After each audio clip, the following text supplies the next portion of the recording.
Hello students, कैसे हैं आप सभी लोग। हम लोग रासायनिक बंध अध्याय पढ़ रहे हैं और रासायनिक बंध अध्याय में हम लोगों ने जो है संकरण के जो प्रकार शुरू कर दिए थे। 3 प्रकार हम लोग उसके पढ़ चुके थे जो हमारे जो स्मार्ट बोर्ड पे हम लोग पढ़ रहे थे। उसके बाद में कल लाइट जाने की वजह से आपको पता ही रेगुलर गंगापुर में लाइट्स का जो फॉल्ट हो रहा है वो हो रहा है, तो उसकी वजह से हम लोगों ने कल जो था एक लेक्चर पेन पेपर के थ्रू अपलोड किया था जिसमें हम लोगों ने sp3d2 और sp3d3 की sp3d और sp3d2 संकरण की बात की थी। अब उसी के आगे हमारा है जो sp3d3 है। हो सकता है कुछ बच्चों ने वो लेक्चर देखा हो लेकिन उनको थोड़ा सा छोटी चीज़ देखने में ज़्यादा प्रॉब्लम होती है ना। तो sp3d और sp3d2 जो है मैं एक बार फिर से रिवीजन करा देता हूँ उसका, और उसके बाद जो है sp3d3 हम लोग पढ़ लेंगे, ठीक है। और उसके बाद में जो भी है संकरण की जो गणना है वो कैसे करते हैं, उसके लिए 3 तरह के प्रकार होते हैं, तो वो उनकी बात कर लेंगे। और हमारा संकरण जो है ठोस अवस्था में पढ़ने के बाद में हम लोग उसको ख़त्म कर देंगे, ठीक है। तो सबसे पहले क्या है, हम लोग थोड़ा सा पुराना जो है हमारा sp3d और sp3d2 की बात कर लेते हैं। तो sp3d जो संकरण होता है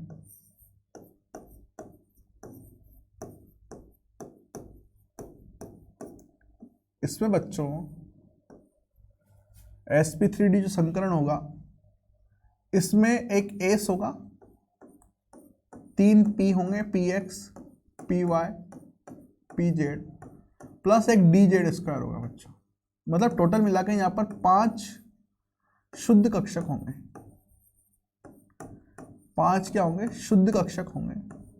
और ये शुद्ध कक्षक आपस में मिश्रित होंगे और मिश्रित होकर ये 5 नए संकरित कक्षक 5 नए संकरित कक्षक आपको देंगे। और उन 5 संकरित कक्षकों को आपको इस तरीके से जमाना है, ज्यामिति में इस तरीके से जमाना है कि उनके बीच में जो प्रतिकर्षण है वो न्यूनतम हो जाए, ठीक है। वो प्रतिकर्षण क्या हो जाए? न्यूनतम हो जाए। इसके लिए एग्जांपल बताया था मैंने PCl5, जिसके अंदर जो फॉस्फोरस है उसका परमाणु क्रमांक 15 होता है, 1s2 2s2 2p6 3s2 3p3 और 3d0, ये खाली होता है, ठीक है। तो S के अंदर 2 इलेक्ट्रॉन होंगे। ये प्रारंभिक अवस्था, ग्राउंड स्टेट जिसको बोलते हैं। प्रारंभिक अवस्था में 3s2 3p3 और 3d0। लेकिन जो हमारी उत्तेजित अवस्था रहेगी, उत्तेजित अवस्था में क्या हो जाएगा? 3s1 3p3 और 3d1। इसका मतलब यहाँ पर 5 आपके पास में अर्धपूर्ण कक्षक मिल जाएंगे आपको, जो मिश्रित होंगे, 5 नए संकरित कक्षक बनाएंगे। अब इनको आप क्या करोगे? 5 नए संकरित कक्षक जो रहेंगे आपके पास में वो इस तरीके के रहेंगे।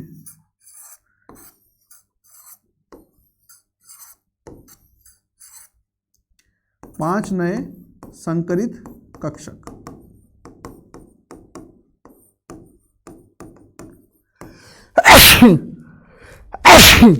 सॉरी बच्चों, 5 नए संकरित कक्षक जो रहेंगे आपके पास में, इनको आपको इस तरीके से अरेंज करना है, इस तरीके से जमाना है कि इनके बीच में जो प्रतिकर्षण है वो न्यूनतम हो जाए।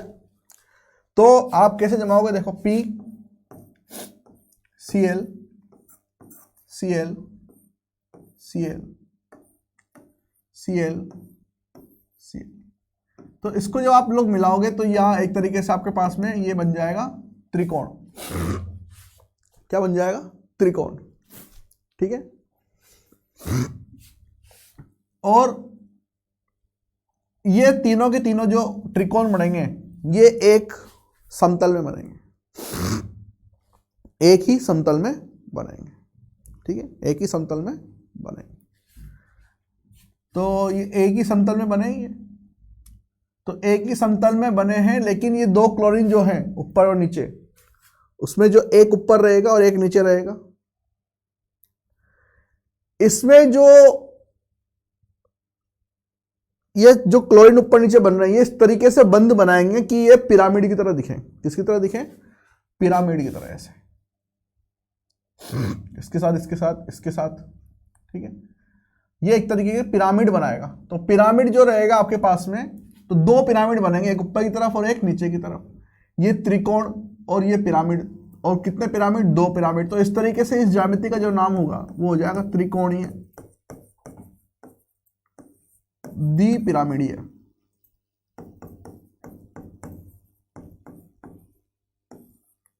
त्रिकोणीय द्विपिरामिडीय, ठीक है बच्चों।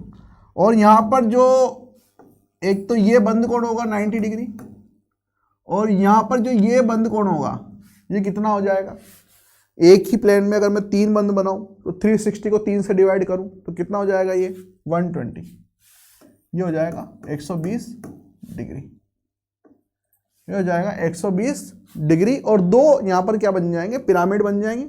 ये 2 पिरामिड बन गए आपके पास में, इसको बोलेंगे त्रिकोणीय द्विपिरामिडीय, ठीक है। 120 डिग्री और 90 डिग्री 2 एंगल बनेंगे। अब PCL5 में एक बात होती है, PCL5 क्या ऐसी ज्यामिति में एक बात होती है कि यहां पर 2 तरह के बंद बनेंगे। एक तो ये वाला बंद जिसको हम लोग अक्षीय बंद बोलते हैं, इसको हम लोग बोलते हैं अक्षीय बंद। और ये जो प्लेन में रहते हैं एक ही समतल में, 1 2 3, इस टाइप के बंदों को हम लोग बोलते हैं निरक्षीय बंद। एक होता है अक्षीय बंद जो प्लेन के पैरेलल ऊपर और नीचे इस तरीके से रहते हैं, और दूसरे होते हैं जो एक ही समतल में होते हैं, उनको बोलते हैं निरक्षीय बंद। P3 यहां पर निरक्षीय बंद है, 1 2 3, और 2 यहां पर क्या है, अक्षीय बंद 1 और 2, ठीक है। अब बात आती है कि अक्षीय बंद लंबाई, जो अक्षीय बंद की बंद लंबाई है,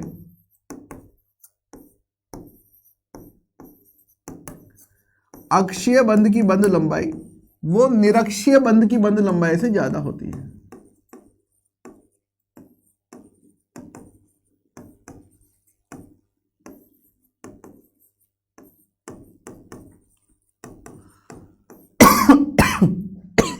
अक्षीय बंद की बंद लंबाई निरक्षीय बंद की बंद लंबाई से ज्यादा होती है। तो इसका मतलब यह हुआ कि जो 2 क्लोरीन है, ये जो 2 क्लोरीन है, इसमें जो फास्फोरस है उनकी बंद लंबाई इन तीनों से ज्यादा है। तो इन दोनों की जो सामर्थ्य है वो भी क्या हो जाएगी, कम हो जाएगी, जल्दी टूट जाएंगे। अगर बंद लंबाई ज्यादा हो जाएगी तो क्या हो जाएंगे, जल्दी टूट जाएंगे, ठीक है। तो इस वजह से जब भी हम लोग PCL5 को गर्म करते हैं तो ये 2 तरीके से टूटता है, एक PCL3 प्लस Cl2। अब यहां पे जो Cl2 अलग टूटे हैं, ये किसी वजह से टूटे हैं, ये अक्षीय बंद लंबाई की वजह से टूटते हैं, ठीक है। ये एक पूरा sp3d संकरण होता है। अब इसमें और भी बहुत सारे एग्जाम्पल होते हैं, लोन पे आएंगे तो क्या होगा सब हम लोग बाद में बात करेंगे। अभी तो सिर्फ हम लोग नॉर्मल जो है किसकी बात कर रहे हैं, इनके एग्जाम्पल्स की बात कर रहे हैं। अगला है sp3d2। sp3d2 में एक S होगा, 3 P होंगे और 2 D होंगे, एक D x² y² और एक D z²। ये दोनों हैं जो अक्ष के द्वारा अपने इलेक्ट्रॉन देंगे, किसको, फास्फोरस को अपने इलेक्ट्रॉन लेके आएंगे, ठीक है, सल्फर के लिए या SF6 के अंदर सल्फर के लिए, या फिर हम लोग देखें केंद्रीय परमाणु के लिए। तो यहां पर 6 शुद्ध कक्षक हैं कि नहीं, एक S का, 3 P के और 2 इसके, तो टोटल मिलाकर यहां पर D के 2 हो जाएंगे। तो टोटल मिलाकर जो टोटल जो शुद्ध कक्षक हो जाएंगे यहां पर कुल वो हो जाएंगे 6 शुद्ध कक्षक। और ये 6 शुद्ध कक्षक जो हैं आपस में मिश्रित होंगे, ये 6 शुद्ध कक्षक आपस में मिश्रित होंगे, और मिश्रित होने के बाद में 6 नए संकरित कक्षक, 6 नए संकरित कक्षक निकालकर आपको देंगे, ठीक है। ये 6 नए संकरित कक्षक आपस में अपने आप को इस तरीके से अरेंज करें कि इनका जो प्रतिकर्षण है वो सबसे कम हो, न्यूनतम हो। उसके लिए एग्जांपल है SF6।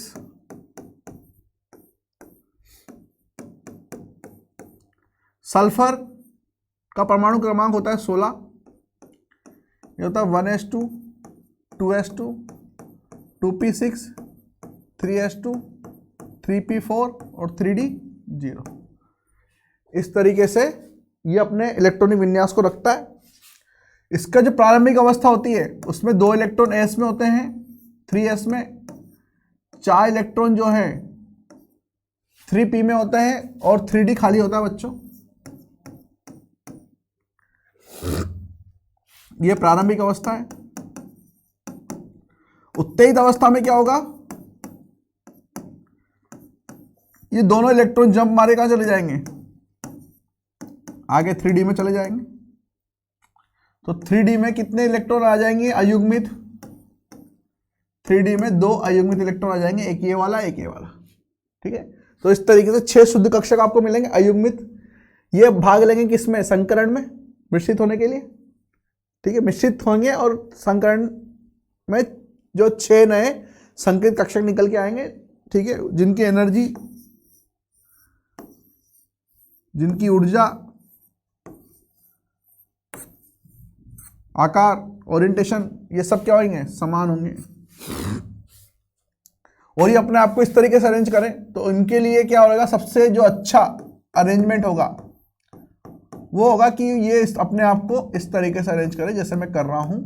इसको बोलते हैं अष्टफलकीय, इसको बोलते हैं अष्टफलकीय। अगर आप इसको ऐसे जोड़ोगे और फिर इसको भी जोड़ लोगे तो ये अष्टफलक बनाएगा, अष्टफलकीय हो जाएगा। ठीक है, तो इसका नाम हो जाएगा अष्टफलकीय।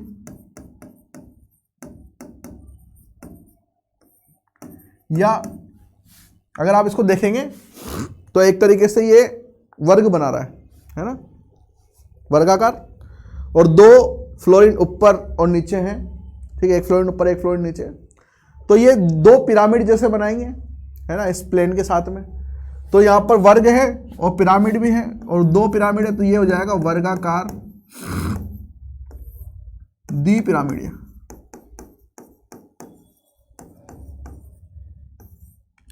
वर्गाकार द्विपिरामिडीय। यहां पर भी जो है 2 तरीके के बंद कोण बनेंगे, लेकिन दोनों का मान एक जैसा रहेगा, क्योंकि एक प्लेन के साथ में अगर मैं कुछ ऊपर रखूं, ये प्लेन नीचे और ये ऊपर, तो 90 डिग्री रहेगा। और ये सारे के सारे 4 कोण हैं, ये भी 90 डिग्री होंगे। 360 डिवाइड बाय आप 4 कर देना तो ये 90 डिग्री निकल के आएंगे। ठीक है, इन सबका योग जो है ये 90 डिग्री होगा, मैथ्स में पढ़ा होगा आप लोग। ठीक है, दोनों जो बंद कोण है अक्षीय और निरक्षीय के बीच में, और दोनों निरक्षीय के बीच में जो बंद कोण आएंगे वो 90 डिग्री आएंगे। ठीक है, SF6। अगला जो है हमारा एग्जाम्पल है sp3d3।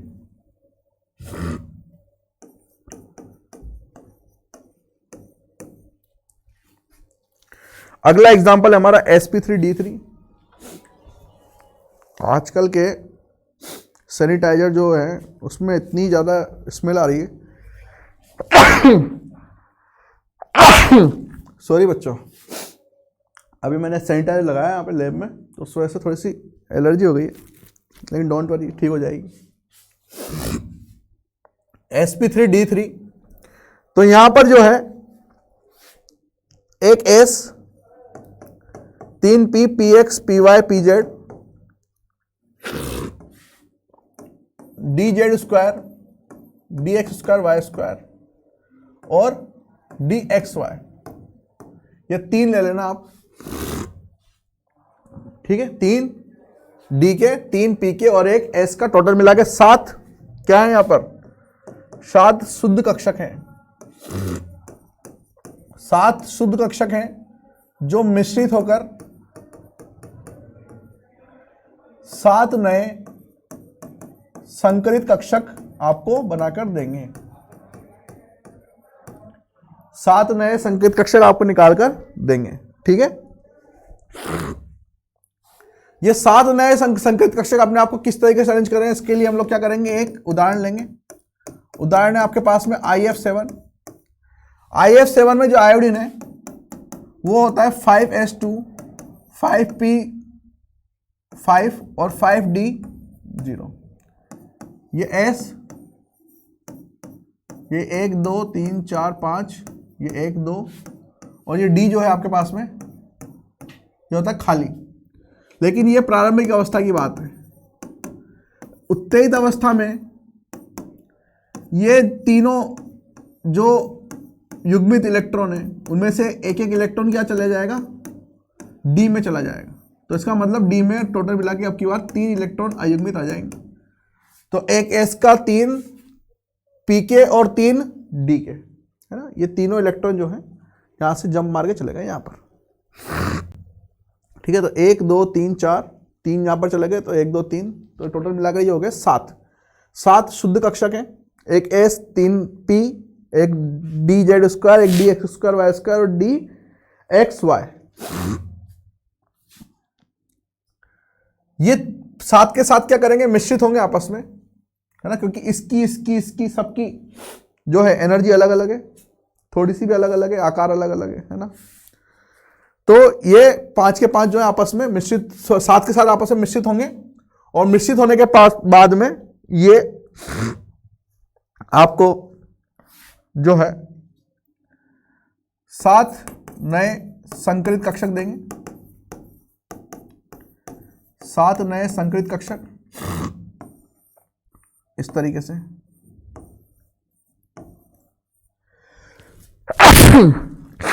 सॉरी बच्चों,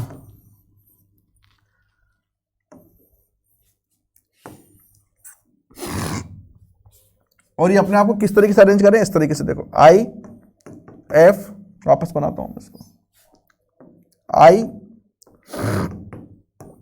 F F F F F और ये एफ। अगर आप इसको देखेंगे तो ये हो जाएगा आपके पास में पंचकोणीय, ये हो गया आपके पास में पंचकोणीय, और ये 2 ऊपर नीचे क्या बन जाएंगे, पिरामिड बन जाएंगे। तो उसका नाम हो जाएगा आपके पास में पंचकोणीय द्विपिरामिडीय, पंचकोणीय द्विपिरामिडीय।